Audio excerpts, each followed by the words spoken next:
आज हम पढ़ेंगे अंतःस्रावी ग्रंथियों से बनने वाले क्वेश्चन के बारे में। तो पहला क्वेश्चन है पीतपिंड कहाँ पाई जाने वाली कोशिकाओं की संहति है। तो पीतपिंड अंडाशय से पाई जाने वाली कोशिकाओं की संहति है। वृक्क से मूत्र की मात्रा का निस्तारण नियंत्रित होता है तो एडीएस हार्मोन द्वारा, जिसे एंटी ड्यूरेटिक हार्मोन बोलते हैं, उसके द्वारा वृक्क से मूत्र की मात्रा का निस्तारण नियंत्रित होता है। नेक्स्ट क्वेश्चन है मिलान कीजिए। तो मिलान करने पे आपका ये हार्मोन्स दिए हैं और ये मतलब ग्रंथियाँ दी हैं। तो जनन ग्रंथि जो होती है वो आपके प्रोजेस्टेरॉन है, जो कि महिलाओं में ज़्यादातर पाई जाती हैं। और पीयूष ग्रंथि जो है थोड़ी सी मात्रा पुरुषों में पाई जाती है प्रोजेस्टेरॉन की। और पीयूष ग्रंथि जो है वो वृद्धि हार्मोन से रिलेटेड है। अग्नाशय ग्रंथि में इंसुलिन हार्मोन स्रावित होता है। अधवृक्क ग्रंथि से कार्टिसोल होता है।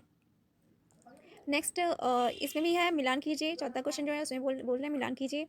तो प्रोजेस्टेरॉन क्या है? प्रोजेस्टेरॉन ये गर्भाशय से रिलेटेड है, ठीक है। और टेस्टोस्टेरोन जो है वो वृषण से रिलेटेड है, पुरुषों वाला हार्मोन है ये। थायरॉक्सिन आपके थायराइड ग्रंथि में हो जाती है। इंसुलिन जो है अग्नाशय में स्रावित होता है। नेक्स्ट क्वेश्चन है यदि किसी प्राणी को कार्बोहाइड्रेट से भरपूर चीज़ें खाने को दी जाए तब भी उसके रक्त में शर्करा का सांद्रण स्थिर बने रहने की प्रवृत्ति होती है। इसका कारण यह है कि प्राणियों के मामले में तो जब ये जो शर्करा वाला रिलेटेड होता है वो इंसुलिन हार्मोन से रिलेटेड होता है, ठीक है। तो ये जो कहाँ से होता है? अग्नाशय के हार्मोन ऐसी परिस्थिति को पैदा करते हैं, ठीक है। जब जब कोई कार्बोहाइड्रेट से भरपूर चीज़ें खाता है उसमें शर्करा का सांद्रण ज़्यादा होता है तो इंसुलिन हार्मोन जो होती है वही नियंत्रित करती है इसको। नेक्स्ट क्वेश्चन है अगर अग्नाशय में खराबी हो जाती है तो क्या होता है? अगर अग्नाशय में खराबी हो जाएगी तो ये इंसुलिन और ग्लूकेगान नहीं बनेंगे। यहाँ पे अग्नाशय में खराबी हो जाएगी तो इंसुलिन की मात्रा घट बढ़ सकती है और ग्लूकेगान भी आपका जो कि ये डेल्टा कोशिकाओं से बनता है और इंसुलिन आपकी बीटा कोशिकाओं से बनता है। दोनों की बैलेंस में गड़बड़ी हो जाएगी। तो ये देखिए यहाँ पे ये अग्नाशय क्या होती है? आपकी मिक्स्ड ग्लैंड होती है। लैंगरहैंस की दीपिकाओं की बीटा कोशिकाओं से इंसुलिन स्रावित होता है और अल्फा कोशिकाओं से ग्लूकेगान स्रावित होता है और डेल्टा कोशिकाओं से सोमेस्टोटेटिन स्रावित होता है, ठीक है। मानव शरीर में निम्नलिखित में से कौन सी ग्रंथि अंतःस्रावी एवं बहिस्रावी दोनों प्रकार की होती है? तो मानव शरीर में जो अंतःस्रावी और बहिस्रावी जो मिक्सचर होता है वो अग्नाशय होता है। अग्नाशय क्या होता है? अंतःस्रावी ग्रंथि और बहिस्रावी ग्रंथि दोनों का मिक्सचर होता है। नेक्स्ट क्वेश्चन है अग्नाशय को पाचक रस के उत्पादन के लिए उत्तेजित करने वाला हार्मोन इनमें से कौन सा है? तो अग्नाशय को पाचक रस से उत्पादन करने वाला सिक्रेटिन हार्मोन्स है। सिक्रेटिन अग्नाशय को पाचक रस का उत्पादन के लिए उत्तेजित करने वाला हार्मोन क्या है? सिक्रेटिन हार्मोन्स है। मधुसूदनी अंतःस्राव एक है। तो मधुसूदनी अंतःस्राव जो कि मधुसूदनी जो है पेप्टाइड है। तो ये इंसुलिन का दूसरा नाम है मधुसूदनी। तो ये क्या है? पेप्टाइड हार्मोन है। इनका जो मतलब पैंक्रियाज से इनका मतलब स्रावित होता है। पैंक्रियाज के इंसुलिन की बीटा कोशिकाओं से ये निर्मित होते हैं और इनमें 51 अमीनो अम्ल होते हैं।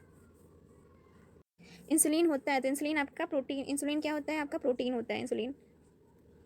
इंसुलिन में निम्नलिखित में से कौन सी धातु मौजूद होती है? तो इंसुलिन में जस्ता मौजूद होता है। इंसुलिन में क्या मौजूद होता है? जस्ता मौजूद होता है इंसुलिन में। मनुष्य में मधुमेह होता है तो मनुष्य में मधुमेह इंसुलिन की कमी से होता है। मधुमेह मम्मी मानो हार्मोन इंसुलिन उत्पन्न करता है तो अग्नाशय करता है। इंसुलिन क्या होता है? एक प्रकार का हार्मोन होता है। इंसुलिन है तो इंसुलिन क्या है? प्रोटीन है। इंसुलिन प्राप्त होता है तो इंसुलिन डहेलियों की जड़ों से और अग्नाशय की बीटा कोशिकाओं से प्राप्त होता है। निम्नलिखित में से कौन सा युग्म सम्मिलित नहीं है? तो इंसुलिन रक्त शर्करा का नियंत्रण करता है। जी हाँ, रक्त शर्करा का नियंत्रण इंसुलिन करता है।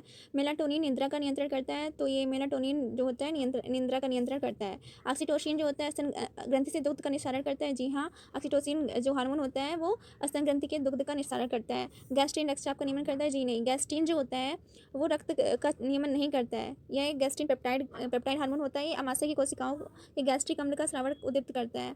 ये अमाशय की दीवारों को सुरक्षित करता है। इसमें श्लेष्मा पाई जाती है तो गैस्ट्रिन वाले में। तो ये रक्त का चाप का नियमन नहीं करता।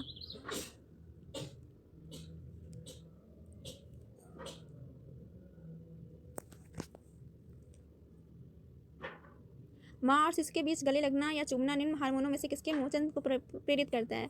तो माँ और शिशु के बीच गले लगना जो होता है ये आपका ऑक्सीटोसिन से रिलेटेड होता है। दुग्ध का स्राव होने में भूमिका निभाता है। नेक्स्ट क्वेश्चन यही है कि कौन सी स्तन ग्रंथियों में दूध का स्राव होने की में भूमिका निभाता है? तो ऑक्सीटोसिन जो होता है दूध के स्राव में भूमिका निभाता है। निम्नलिखित में से कौन सा एक प्रोटीन नहीं है? तो ऑक्सीटोसिन एक प्रोटीन नहीं है। ऑक्सीटोसिन क्या है? ये प्रोटीन नहीं है। बाकी जो ये कैरोटीन है और सारे हैं वो क्या है? प्रोटीन है। कौन सी ग्रंथि दुग्ध निष्कासन हार्मोन ऑक्सीटोसिन का स्रावण करती है? तो ये है आपकी पीयूष ग्रंथि, जो आपकी मास्टर ग्रंथि है वो दुग्ध निष्कासन जो है ऑक्सीटोसिन का ये स्रावण करती है। और पीयूष ग्रंथि अपने प्रेरकों हार्मोन की वजह से अन्य अंतःस्रावी ग्रंथियों को स्रावी सक्रियताओं को नियंत्रित करता है। निम्नलिखित में से कौन सी एक अंतःस्रावी पीयूष ग्रंथि से स्वतंत्र होती है? मतलब जो पीयूष, ये क्वेश्चन कह रहा है कि जो पीयूष ग्रंथि है सारे हार्मोन को क्रियाशील बनाता है। और किसको कौन सी ग्रंथि है जो पीयूष ग्रंथि से स्वतंत्र होती है? तो आपकी पैराओटी, जिसको पैराथायराइड कहते हैं, जो कि अरे थायराइड ग्रंथि के जस्ट पीछे होता है पैराथायराइड ग्रंथि, और वो कैल्शियम रुधिर में कैल्शियम की मात्रा का नियंत्रण करता है ये पैराथायराइड ग्रंथि। तो ये जो है पीयूष ग्रंथि से स्वतंत्र रूप से कार्य करती है। थायरॉक्सिन क्या है? तो थायरॉक्सिन आपका ये एक हार्मोन है। थायरॉक्सिन क्या है? एक हार्मोन है। आयोडीन युक्त हार्मोन है, तो आयोडीन युक्त हार्मोन जो है थायरॉक्सिन है, जो कि थायराइड ग्रंथि से स्रावित होती है। आयोडीन युक्त नमक उपयोगी होती है, तो आयोडीन नमक उपयोगी होती है, थायराइड ग्रंथि के नियंत्रण करता है। आयोडीन युक्त नमक क्या करता है? थायराइड ग्रंथि का नियंत्रण करता है। आयोडीन युक्त हार्मोन थायरॉक्सिन है, तो ये जो है ये अमीनो एसिड है। जो आयोडीन युक्त हार्मोन है वो अमीनो एसिड है।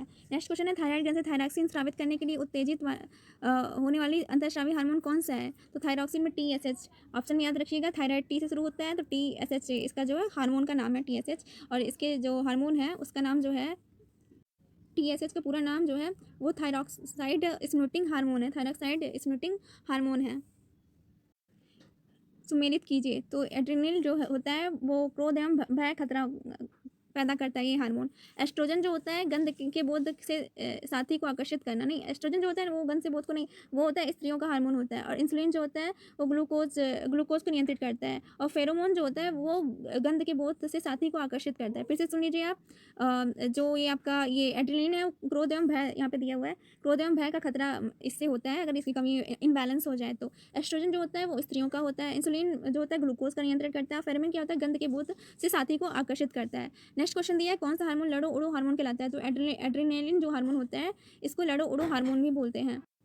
किस हार्मोन इसके स्रावित होने से हृदय की गति बढ़ जाती है तथा उत्तेजना का अनुभव होने लगता है?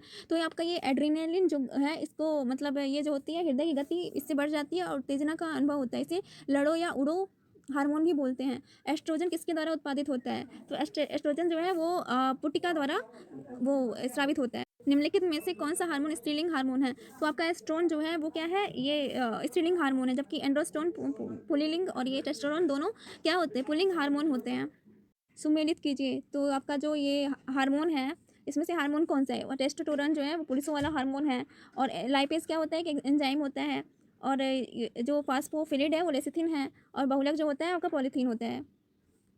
निम्नलिखित में से मनुष्य के शरीर में कौन सी ग्रंथि वाहिनी विहीन होती है? तो ये अंतःस्रावी जो होती है वो वाहिनी विहीन होती है, इसमें नलिका नहीं पाई जाती है। जबकि जो आपकी बहिःस्रावी होती है वो उसमें वाहिनी पाई जाती है। मानव शरीर में निम्नलिखित हार्मोनों में से कौन सा रक्त कैल्शियम और फास्फेट को विनियमित करता है? तो जो ये पैराथायराइड हार्मोन है वो कैल्शियम और फास्फेट को विनियमित करता है। मानव शरीर की सबसे छोटी अंतःस्रावी ग्रंथि कौन सी है? तो आपकी क्या है? पिट्यूटरी ग्रंथि जो है सबसे छोटी अंतःस्रावी ग्रंथि है।